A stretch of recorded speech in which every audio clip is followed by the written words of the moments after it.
Be prepared, right from the very start and throughout, for frank and confronting descriptions of child abuse that some viewers may find upsetting. Okay, Chris, you ready? Yeah. Some reason my mouth is dry as hell today. Rolling. I don't know really why Eunice did all this stuff to us, all this abuse. I don't think she was insane. I don't think she was particularly mad. Just evil. Just pure evil.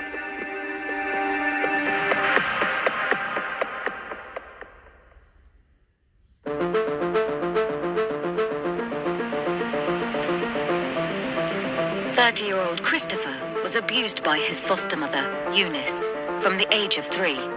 I had a lump in the bottom part of my jaw, which was, they found a little chunk of metal and some wood debris from, well, we can only assume it's from where Eunice used to ram things into our mouth. You know, the one time she put a steak knife in there.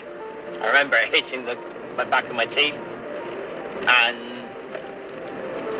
one of the things I found when they were pulling all this debris out was a tiny little triangle of metal.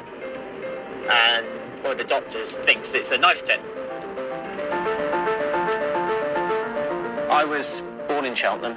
The house I lived in, my parents didn't take care of it. There was no carpet on the floors. There was, the kitchen was absolutely abysmal. It was a place I was happy to move out of. Christopher was taken into care at the age of 3 and went to live with respected foster mother and devout Jehovah's Witness, Eunice. I remember the first day arriving at Eunice's. Eunice picked us up in a big yellow Volvo. To me, this was the most exciting thing ever because I was obsessed with cars. And you have to drive through the countryside to get to Tewkesbury. It was my first proper trip to the countryside. It was amazing. When I rolled up at the house, there was a big green lawn, there was some swings. I'd never been on a swing before, so this was like the most magical thing ever to me. And I remember just sitting in the sandpit and just feeling the sand on my feet and all new sensations at the time. It was, it was a dream come true for a kid who had left Cromwell Road, the worst road in Cheltenham. So, yeah, really happy memories at the start.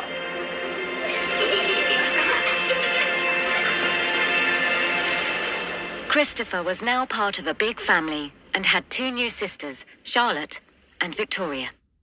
From the get-go, Eunice was very strict, but very loving. We were Jehovah's Witnesses, so there was a certain level of discipline. But the first time she crossed the red line, as such, was the chocolate incident.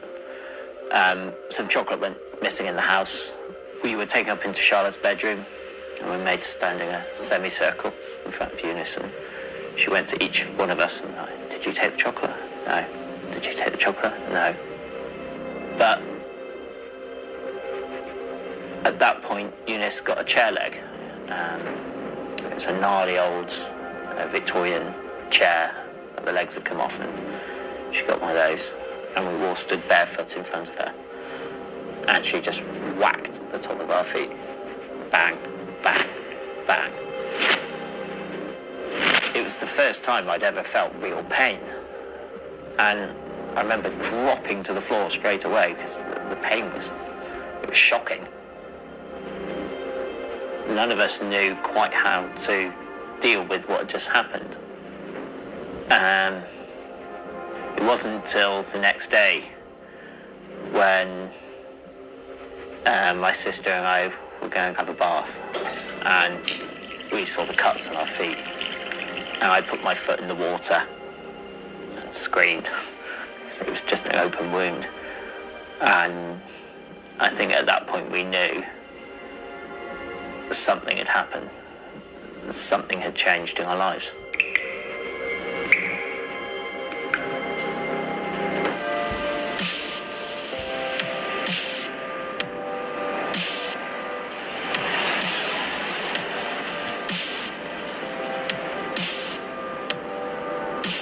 This is where we grew up. That's the street I lived on. Those trees down there where me and my little sister used to go and hide when my mum was kicking off. 35-year-old Katrina grew up in Oldham with her little sister, Dad John, and Mum Susan. I tried desperately to love my mum, but no, I didn't love her. My mum was evil. She frightened me. I didn't dare breathe the wrong way around her in case I got slapped or punched. And she'd regularly say she gave us life and she could take it away just as easily. Katrina was mentally and physically abused by her mother throughout her childhood. But 3 years ago, she finally took her mum to court. On the 5th of March 2018, she was sentenced and she was given a 2-year suspended sentence by the judge. I believe she should have got a harsher sentence, but because of her ill health, she was given a 2-year suspended. Today, Katrina has returned to the estate she grew up on to show her friend Carrie where the abuse happened. It'd always start after she'd had a drink. She liked to drink a wine. She'd start drinking a few beers and then a wine, and then she'd just kick off with my dad, at which point I used to run upstairs with my sister and we'd barricade the door. My mum she slashed at me with knives. She used to drag me out of bed by my hair and drag me all over the house. Slap, punch, kick, bite me. We hid weapons like knives or anything that she could use as a weapon against us. But sometimes, Katrina was caught unprepared for an onslaught of violence. When my mum tried to drown me, I was 11. So it was Sunday night before school, and I took myself for a bath. And I'd run the bath and I was laying in the bath washing my hair, and I heard her come banging and barging up the stairs, and she just flung the bathroom door open. She said, "I'm washing your hair." And I said, "You're not, come wash my own hair." She went, "I'm washing your hair." And then she got hold of my hair, she got hold of my head, and she pushed my head under the water. And I just remember not being able to breathe. I was flashing around and trying to get her off me. And I had to bite her hand. I had to almost bite through her hand to get her to let go of me. And I was screaming, and I grabbed the towel and ran into the bedroom, just stayed in the bedroom. I was so scared. That's the first time I honestly thought she was going to kill me.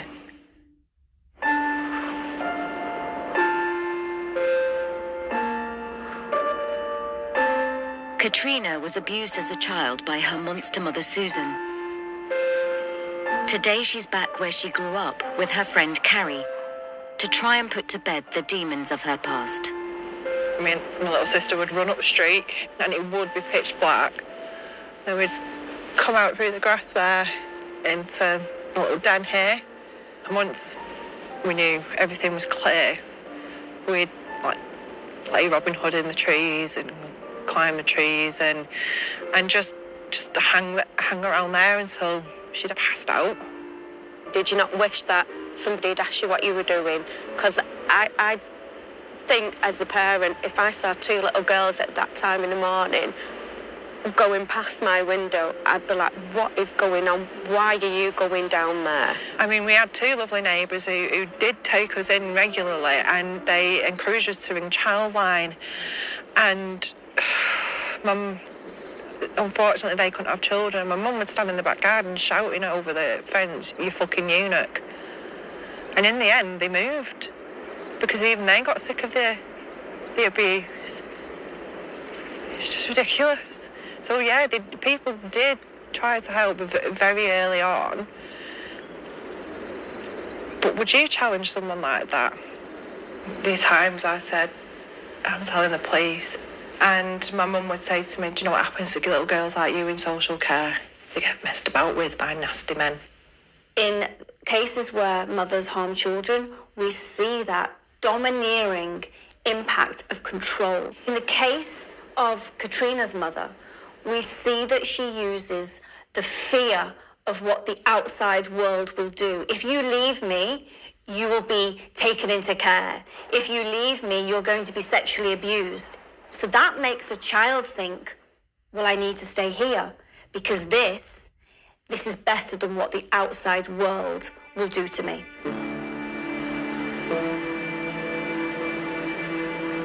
Did you not wonder why your dad weren't coming after you, or your dad weren't trying to stop this and protect you, or coming finding you after you'd been here for so long?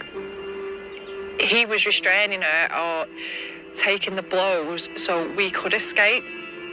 Katrina's dad died unexpectedly in November 2018. That woman broke my dad. When I found him dead, Carrie, on the bathroom floor, even though I knew he was dead and I wanted him not to be, the worst thing about finding him was that he was covered head to toe in scars from her. I mean, literally head to toe in scars where she'd slashed him, she'd stabbed him. And that was my dad. That was my dad she did that to. I'm sorry.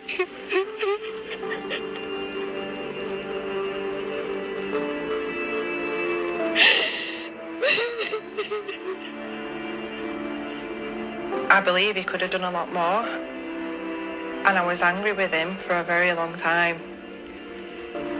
But my dad was as much of a victim to her as what myself and my sister were. She broke him. She absolutely broke him. She's a bitch. I fucking hate her. Fucking hate her what she did to him. She's such an amazing person, Kat. She's so loving, and if you're down, she will support you. Even though she's been through all these horrible things, she will give you something of her to help you through things. And I think if I'd been through that, I don't think I could be the person that Kat is.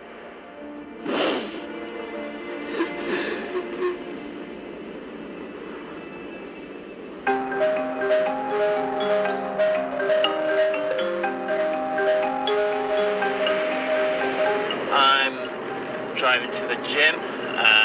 Our gym's open 24/7, so I have been known to go down there at 3 a.m. This is where I go to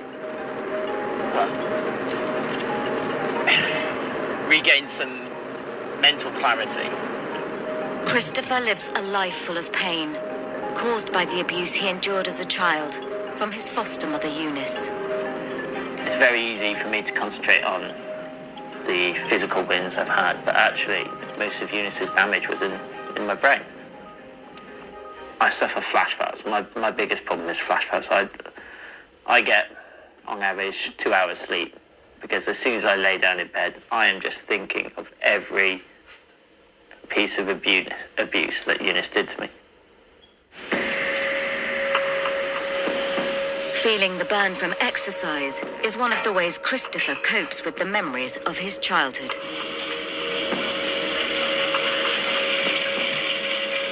Guess I know it's time to go home when I feel the same pain level as almost breaking my collarbone when Eunice smashed my collarbone up.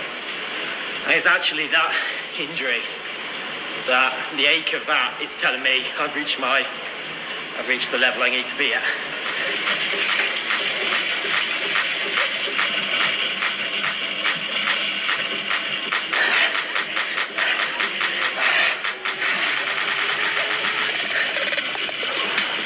It doesn't make sense that I'm here to feel pain. But I still need that pain. It's part of who I am now, and that may not make sense at all to people who haven't been through it. All his life, he's felt pain inside, but he was also physically abused. And often people say that when the physical abuse happens, there's almost a sense of relief because they are building up, they're afraid that what is coming next. So it becomes that the physical pain is the point where, oh, okay, it's over. So they're connecting the release of pain with a release of the fear. When I'm not feeling that pain, that freaks me out.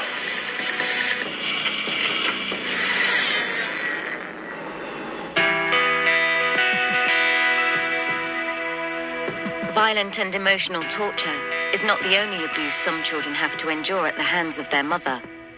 For some, their childhood is stolen by a sexual predator. 1 in 3 children who have been sexually abused don't tell anyone at the time and can't face the trauma until they reach adulthood. Hello? Hello? Right. So how are you doing then? Well, I haven't been great, hence why I texted you the other day. Well, it's all shit from the fucking past, isn't it? But your shit from your past is my present. And I've tried to talk to you about it. You don't listen. You say, oh, why am I like the way I am? Is there any wonder with everything I've had to go through? Because I shouldn't have had to have gone through half the stuff I've gone through in my life. In 2015, 36-year-old Daniel recorded a phone call he made to his father, confronting him about the abuse he had suffered as a child by his stepmother, Annette. So that is a tattoo that Lady Gaga had designed for the survivors of sexual abuse. And so when I saw it, I thought, well, I'll get that for myself, just to remind me of everything that I've gone through. So I don't class myself as a victim, I class myself as a survivor. I know why you didn't admit to it, because you were protecting you. But then who was protecting me? Where was my parents then? So I had no one. I didn't have mum, she wasn't in my life, so I only had you. Daniel went to live with his father at the age of 6 when his parents split up. I don't know the whole scenario in depthly. I just know that that marriage broke down and he did get custody for whatever reason. And it was just a normal loving relationship. But all that changed when Daniel's father met Annette and she became his stepmother. I can't change what's happened in the past, Daniel. No, I'm not asking I wish you. the fact that I could, because I tell you, I really do wish the fact that I could. I believe they've met like online or some sort of advertisement, I believe. I guess in my dad's eyes, he just wanted another mother figure for me.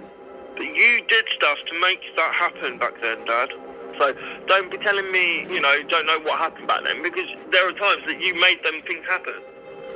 But that was what she wanted to do. I do remember how it first started. We had played Frustration, and I remember it, I can't remember if it was Annette or my dad, I think it was Annette who'd said, we're going to make it fun.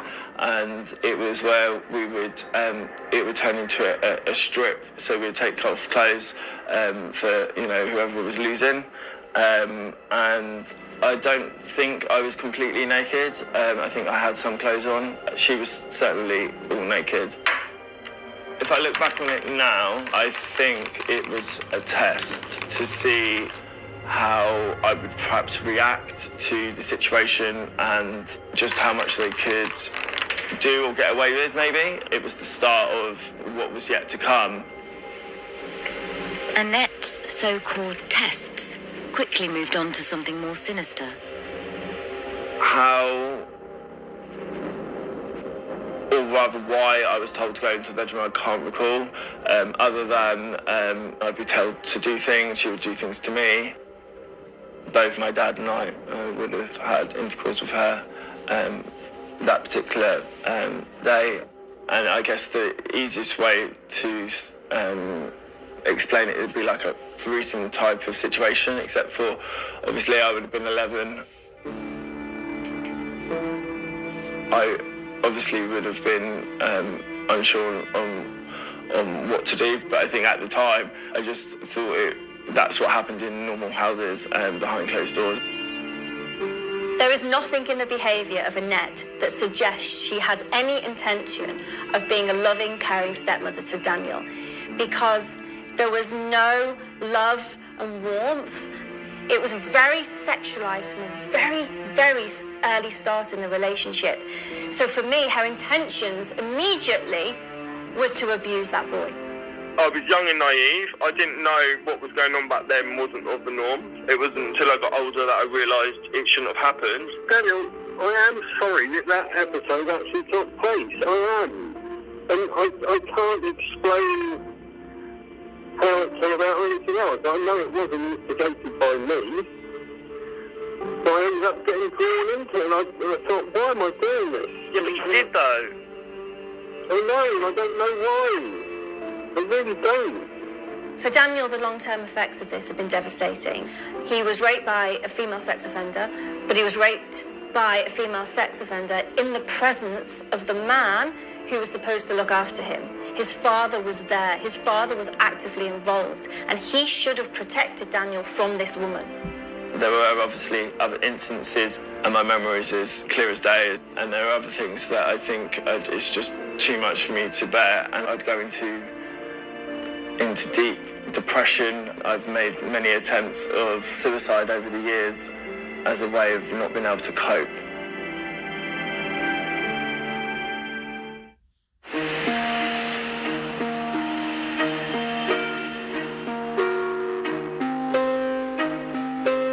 Christopher was taken into care at the age of 3 and went to live with foster mother Eunice, who abused him and his siblings throughout their childhood. I'm told Eunice burnt all the photos after the police raid. And I've got a couple of photos of me as a kid.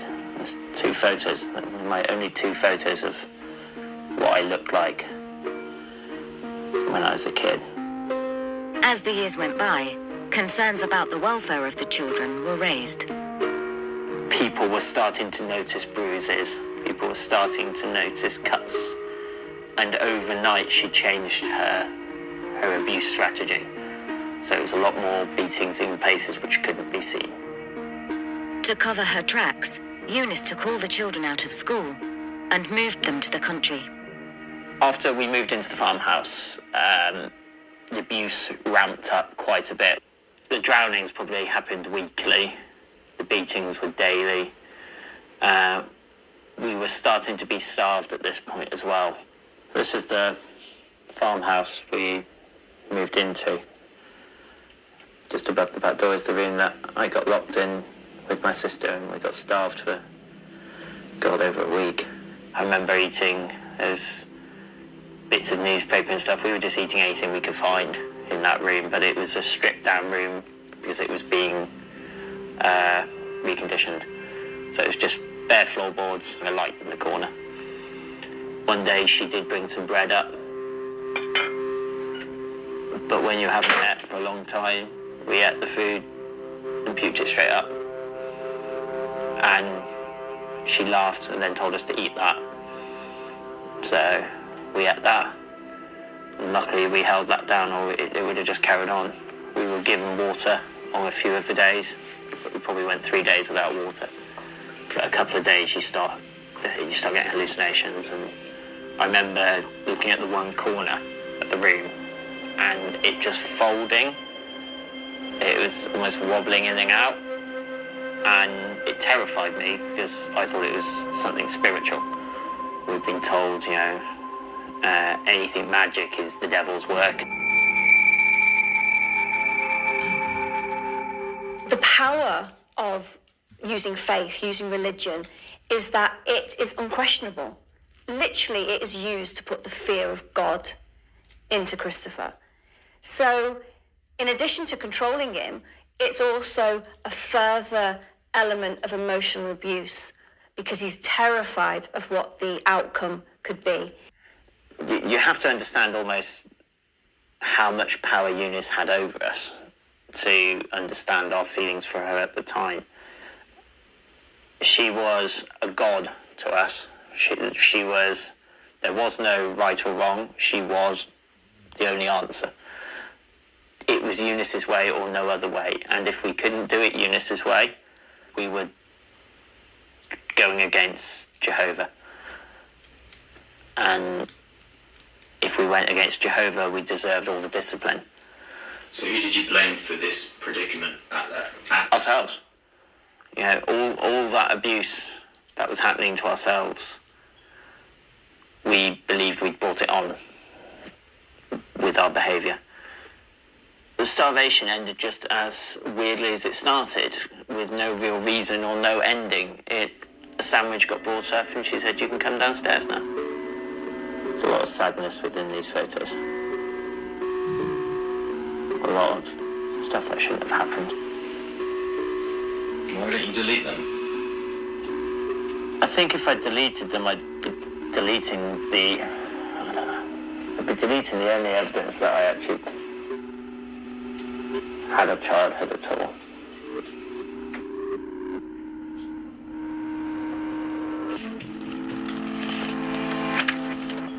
This is at Christmas in my back garden at home. My dad and my sister and myself on there. My mum was on the end of this, but tore her off because I don't want us to be there. Can't even look at her. I do get anxious. Very, very anxious. Just feel... It's very hard to describe the feeling, because it's just a mixture of emotions, and it is overwhelming. And what I used to do and still do occasionally is just break down in tears and cry, because there's no other way of handling it. The thing that they struggle to get over, the thing that they struggle to heal from, is how did they do that to me? How did they do that consistently, day in, day out? That is what causes the long-term trauma, because it's inside their head. It's inside, and they don't know how to understand anything that happened to them because of that drip, drip, drip effect of the emotional abuse. When I look at pictures of myself, I feel sorry for that little girl in that picture. And I want to reach into that photograph and pull out that little girl and hold her and tell her that everything is going to be okay and that the monster will go away. When Katrina reached 16, she was thrown a lifeline. She could legally leave home and her abusive mother behind her. My mum and dad had no idea that this was going on. My younger sister did. And I felt terrible. I felt terrible that I would be leaving her, but I just couldn't carry on anymore. So in May, when we was doing our GCSEs, my dad was on his way to work and he said, "Are you coming?" And I said, "I'm getting the later bus because my exams start later." I didn't have any that day. And I arranged with a friend to come and meet me. And my sister went to school and I could see how upset she was because she knew exactly what was happening, and I was heartbroken. But I packed my backpack with my schoolwork and 3 bin liners, and that's when I left home. And I got my own place at 17. My sister came to live with me. What is fascinating about Katrina is that despite the emotional and physical abuse that she got from her mum, despite being 16 and probably having a very low self-esteem because of the abuse from her mother, she had a resilience, a strength that is remarkable. She was able at that young age to go and seek approval to have adult status so she could get her own flat. Katrina later used that strength when her father was in crisis at the hands of her mother, Susan. She accused my dad of rape. She accused my dad of rape and that my younger sister was a result of that rape. After sitting there listening to this load of lies, and I remember thinking, I can't do this anymore. Can't do it. So scared for her father's welfare, Katrina knew she had to finally do something to stop her mum. So the only option I had, along with my younger sister, was to go to the police station and report my mum for the abuse that she subjected myself and my sister to as children. Susan Speed stood trial and was found guilty in 2018 of child cruelty. She was given a 2-year suspended sentence for the crime she committed 18 years prior. I would have loved for her to go to prison. In an ideal world, I'd have absolutely loved that. But I honestly didn't expect anything. I expected her to get away with it. Even in court, when my sister and I read out our victim impact statements and we looked her in the eye and said, this is how you've made us feel. You are this person. And she just shook her head and just completely expressionless. I think she's completely devoid of any emotion other than hate. Why? I don't know. And I'll never know. And that was hard to accept when I was younger. I accept now that I'll never know why.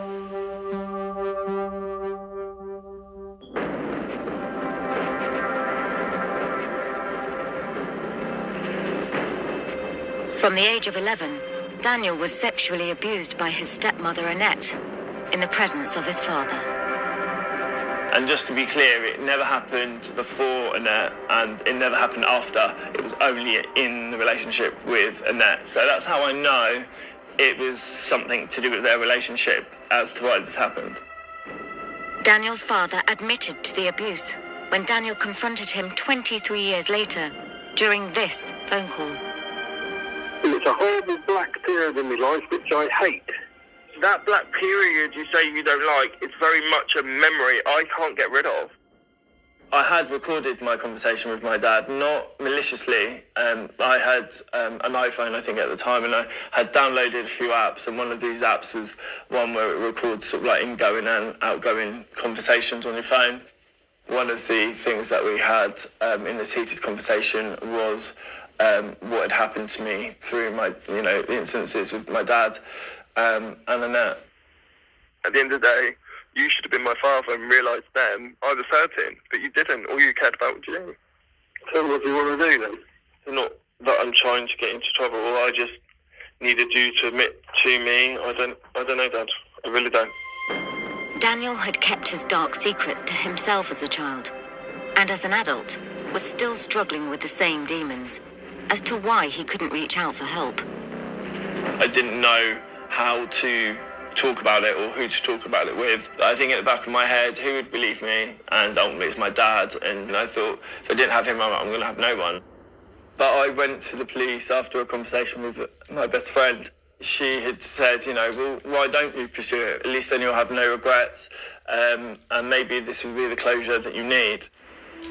The phone call led to Daniel's father being taken in for questioning. He apparently broke down crying, admitted from get-go 95% of everything I had said. 2 years later, Daniel was in court fighting for justice. Throughout the proceedings, Annette Breakspear pleaded her innocence. The police had spoken to me to make sure that I was prepared for the worst because my dad had already pleaded guilty. So if the jury had decided that they didn't believe everything that was presented to them, then my dad would have still had a charge, whereas she could have potentially have got off. Do you remember her demeanour in court? I didn't see her. I had a screen up because I didn't want to see my dad in case I wasn't able to explain everything in great detail. During the trial, Daniel's father's legal team revealed his shocking defence for the abuse Daniel had suffered. He had said that the reason it came about was because they wanted to steer me away from being homosexual and show me the right way. And all it done was confuse me to know who I really was, give me immense trauma and behavioural problems, I guess, through the years. And I ended up being homosexual anyway. The main protagonist in this situation is Annette. The sexual abuse would not have occurred without her. Did she groom Daniel's father? That's probably likely. Did she convince him that conversion therapy in this sick way that they started was the way in which to change Daniel? However, for me, that doesn't explain the level of participation. Daniel's father was sentenced for 5 years. Annette Breakspear was found guilty of 3 accounts of indecent assault, including assault by penetration, and was served an 8-year jail sentence. There isn't a time frame in which she could get that would make me accept her punishment as a way of everything that I've experienced. The only thing I can get from it is she's finally got the consequences for her actions.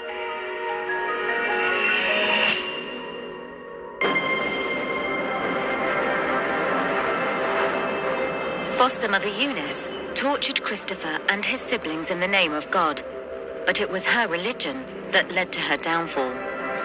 What saved us from Eunice was my sister was still going to church. One of the Jehovah's Witnesses just asked her blank, "What is she doing to you?" And at that point, I think Victoria broke down and told the whole story. The Jehovah's Witnesses spirited Victoria away, put her in a safe house. The police were called, and the police picked me up. I've never dealt with a case this extreme before. Nothing at all I've come across is quite as horrendous as this case was. Detective Constable Victoria Martell took the call when the abuse was first reported and saw the case through to court. The first time that I met Christopher, I think he found it quite difficult at first to open up to me, to tell his story or to talk about things, because he hadn't been used to talking to people in the outside world. But Christopher, along with all his siblings, were brave enough to give detailed accounts of their abuse. The victims described certain items that had been used for the abuse, some of which were chair legs or just like a bamboo stick to hit them with, but also put down their throats. When the police went to the farmhouse, they found the sticks exactly where the children described them, which was behind, I think it was the living room door. There were several sticks there, so they were all seized. And we did find marks on the stick which were consistent with teeth marks. And I believe that they were sort of blood-stained as well.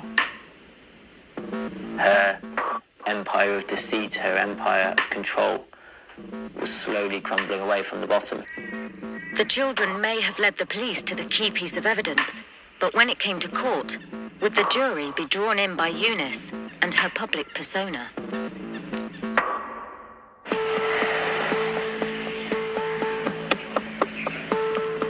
Eunice Spry had built a reputation as a caring foster mother, whose mission was to save vulnerable children. When she went to court in 2007, she denied all the allegations of child abuse Christopher and his siblings made against her. She just said that these things didn't happen. She doesn't know why that they've made these dreadful allegations about her. She was very animated when she gave evidence in court herself, and giving these wonderful stories about how lovely life was in their home. So she sort of painted a picture that everything was happy and fine, and she did her best as a mother. Even though Christopher was 18, he still struggled with the power Eunice had over him. The first few weeks of the court case were very hard on me because it felt very wrong putting her through that court case. She's my mum. But the sentencing told me how serious this was. When a judge sits there and says this is the worst case he's ever sat on, it's a light bulb moment. You're like, she wasn't a mum to us. I love you. A mum is someone you can go to at your weakest point and be cherished, be nourished, be accepted. Whereas Eunice used those weaknesses against us. I'd never dealt with a case to this magnitude before, and it was important for me to see the whole case through and to take it through to court and get the result for those victims, having spent a horrific childhood with this woman who's supposed to protect them. Eunice Spry was convicted of 26 charges of abuse and was sentenced to 14 years. Eunice did everything to destroy us. And through all that hell she's put me through, she's failed. Christopher is now happily married.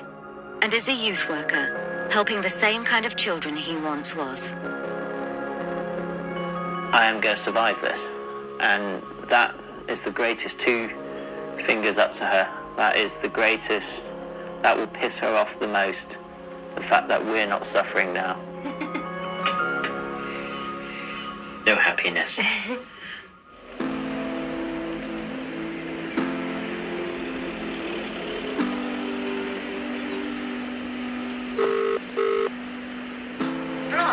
Hello. So what have you done today? Daniel is Skyping his best friend Tanya, who helps him come to terms with the conviction of his father. Am I wrong in thinking that he should give me some sort of remorse on his part? Because to explain himself, or at least to apologise? He's had 25 years to apologise. You should think, I'm not going to get any remorse from him because he's had plenty of opportunity. I don't think it's an apology you want. I'm not sure what it is you want. But you want something. You want him to actually be genuine with it, and you're not going to get it, babe. So by chasing it, you're just going to do your own head in.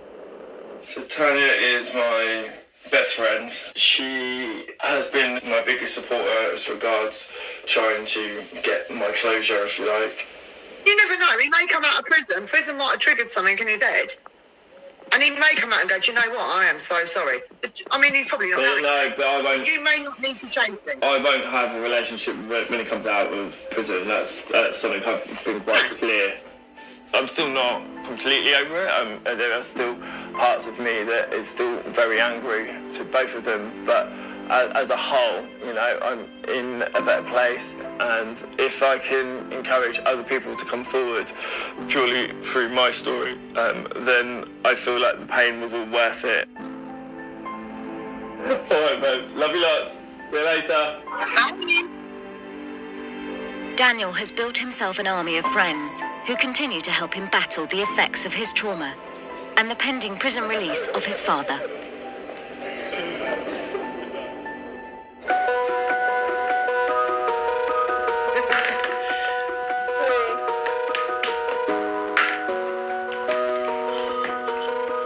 What was the first living creature to go into space? A monkey, a dog, or a cockroach? A monkey? No. It was a dog. I was going to say that. Yeah, but you didn't. You said monkey. It's a dog. Katrina's childhood was full of fear and misery. A world a million miles away from the life she has created for her daughter, Madison. I wanted nothing more in the world but to have my daughter. And I was so lucky and blessed to have a little girl, and I always wanted a little girl. And she's amazing. Do you think I'm a good mum? Yeah. Why? Does it make my room? I make your room? Yeah. And the first time I held my little girl in my arms, the love was so overwhelming. I couldn't comprehend the emotions that I was feeling, this overwhelming love and protection for my child, because I'd not had that. I'd not received that from my mum. What does it mean to sing a cappella? Oh, the girls with Fat Amy. Oh. So what's the answer? Sing without instruments. Yes. Yes. I shower my child, my daughter, with absolute love. We have a really good relationship. I would die for my daughter. I would kill for her. Say you had to write a story or a description about your mum at school. What would you write about me? I love you.